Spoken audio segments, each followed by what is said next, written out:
కాలం ఎప్పుడూ ఒకేలా ఉండదు. అధికారం ఎవరికీ శాశ్వతం కాదు. 5 ఏళ్ళు గిర్రున తిరిగితే ఓడలు బండ్లవుతాయి, బండ్లు ఓడలవుతాయి. ఇది రాజకీయాల్లో ఎన్నోసార్లు రుజువైన సత్యం. అయితే అధికారం చేతిలో ఉందన్న అహంకారంతో నోరు జారితే ఆ మాటలే తర్వాత మెడకు చుట్టుకుంటాయా? ఏపీలో ఇప్పుడు ఇదే చర్చ జరుగుతోంది. వైసీపీ అధికారంలో ఉన్నప్పుడు టీడీపీ నేతలపై జరిగిన విమర్శలు, కూటమి అధికారంలోకి వచ్చిన తర్వాత వైసీపీ నేతలపై నమోదైన కేసులు, జరిగిన దాడులు, ఇప్పుడు కూటమి నేతల వ్యాఖ్యలు, ఇవన్నీ కలిపి చూస్తే రాజకీయాల్లో ఎవరి టైం ఎప్పుడు వస్తుందో చెప్పలేం అన్న చర్చ అయితే మొదలైంది. మరి వైసీపీ చెబుతున్న ఈ వార్నింగ్ ఏంటి? ఎవరెవరి వ్యాఖ్యలను ఆ పార్టీ గుర్తుపెట్టుకుంది? భవిష్యత్తులో రాజకీయ సమీకరణాలు మారితే పరిణామాలు ఎలా ఉండొచ్చు అనేది చెబుతుందో ఈ స్టోరీలో చూసేద్దాం.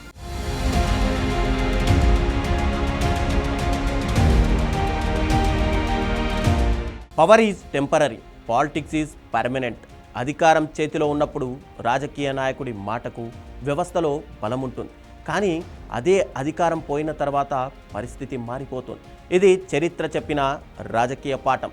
చంద్రబాబు అరెస్ట్ అయి 50 రోజులకు పైగా జైల్లో ఉంటారని ఒకప్పుడు ఎవరైనా ఊహించారా? కానీ అదే జరిగింది. ఈరోజు అదే చంద్రబాబు ముఖ్యమంత్రిగా ఉన్నారు. అందుకే అధికారంలో ఉన్నాం కదా, మనల్ని ఎవరేం చేస్తారు అన్న ధీమా ఎప్పటికైనా ప్రమాదమే అన్నది వైసీపీ వాదన.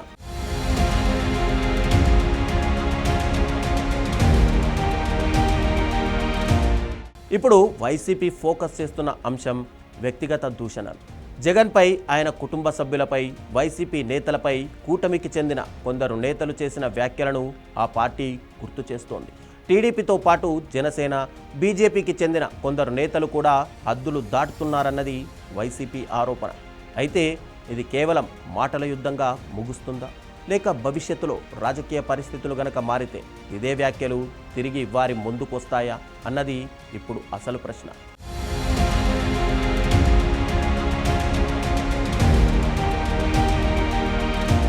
కాకినాడ రూరల్ ఎమ్మెల్యే పంతం నానాజీ చేసిన వ్యాఖ్యలపై అప్పట్లో తీవ్ర రాజకీయ దుమారం రేగింది.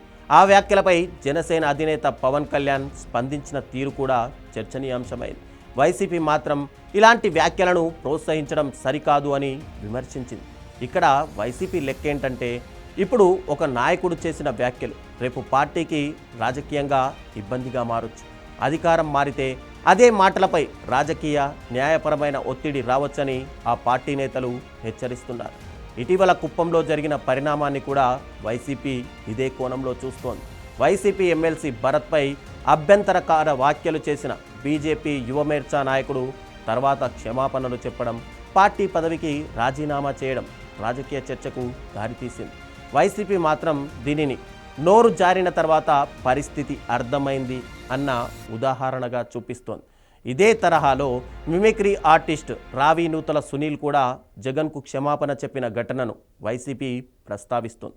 తన వ్యాఖ్యలు డబ్బు కోసం చేశానని, జగన్పై వ్యక్తిగత కోపం లేదని చెప్పినట్టు ఆ పార్టీ గుర్తు చేస్తోంది. ఇక రాజకీయంగా సీనియర్ అయిన జేసీ ప్రభాకర్ రెడ్డి వ్యాఖ్యలను కూడా వైసీపీ తన వాదనకు ఉదాహరణగా చెబుతోంది. వైసీపీ నేతలు జగన్కు క్షమాపణ చెప్పిన సందర్భాలను ప్రస్తావిస్తూ కాలం మారితే మాటల విలువ కూడా మారుతుందని ఆ పార్టీ నేతలు చెబుతున్నారు.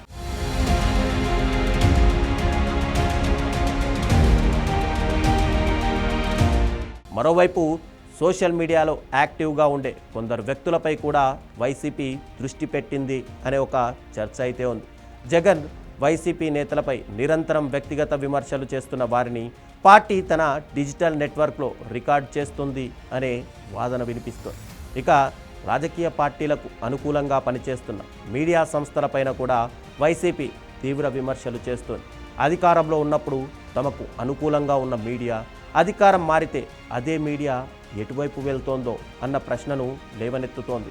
ఎవరు ఏమన్నారు, ఎప్పుడన్నారు, ఎవరిని టార్గెట్ చేశారు?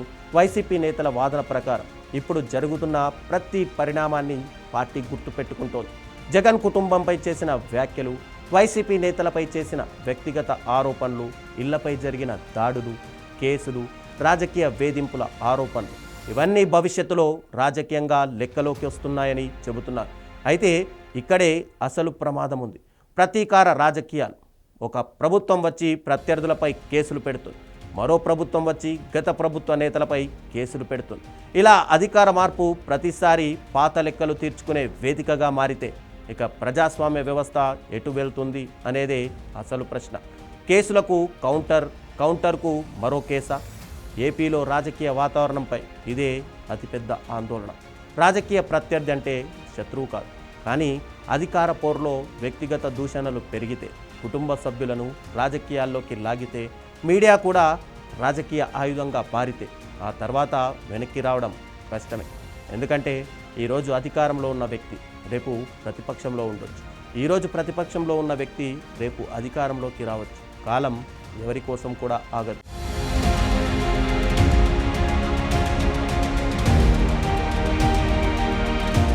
అధికారం మారుతుంది, పాత్రలు మారుతాయి, లెక్కలు కూడా మారుతాయి. అందుకే వైసీపీ ఇప్పుడు ఒక రాజకీయ హెచ్చరిక చేస్తుంది. మా మీద జరిగిన ప్రతి ఘటనను మర్చిపోలేదు. కేసులు పెట్టినా, వ్యక్తిగతంగా టార్గెట్ చేసినా, దూషణలు చేసినా, కుటుంబ సభ్యులను వివాదాల్లోకి లాగిన అన్నీ గుర్తున్నాయన్న సంకేతాలను వైసీపీ ఇస్తోంది.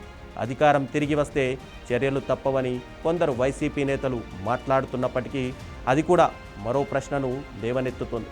ప్రతీకారానికి ప్రతీకారం చివరకు ఎక్కడాగుతుంది? రాజకీయ వ్యవస్థ బలంగా ఉండాలంటే ప్రభుత్వాలు మారాలి, కానీ వ్యవస్థ మాత్రం కొనసాగాలి. నాయకులు మారాలి, కానీ ప్రజాస్వామ్య సంస్థలపై నమ్మకం మాత్రం తగ్గకూడదు. ప్రత్యర్థులపై విమర్శలుండొచ్చు, కఠినమైన రాజకీయ పోరు కూడా ఉండొచ్చు, కానీ వ్యక్తిగత దూషణలు, కుటుంబాలపై వ్యాఖ్యలు, రాజకీయ కక్షలు ఇవి పెరిగితే నష్టపోయేది చివరకు పార్టీల కంటే ప్రజలే.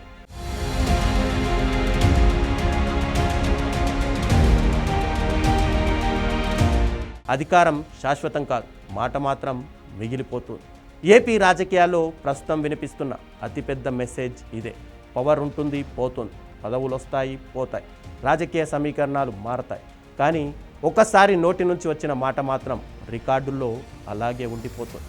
అందుకే ఎవరైనా సరే, ఏ పార్టీలో ఉన్నా సరే, అధికారం ఉందన్న అహంకారంతో గనక నోరు జారే ముందు ఒకసారి ఆలోచించుకోవాల్సింది.